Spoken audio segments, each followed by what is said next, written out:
Brownie எப்படி இருக்கான் பார்த்தீங்களா? தூக்கம், சோம்பல் தனம்.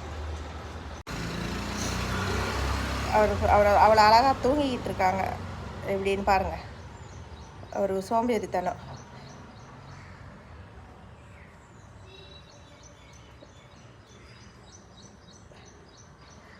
இவன் அடாப்ஷனுக்கு தான் சென்னையில் இருக்காங்க. யாராவது வேணால் சொல்லுங்கள். மேல் பப்பி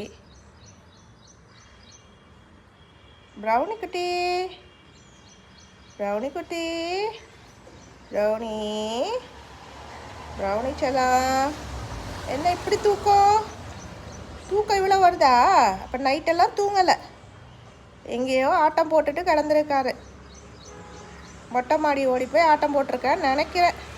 ப்ரௌனி, ப்ரௌனி குட்டி, ப்ரௌனி.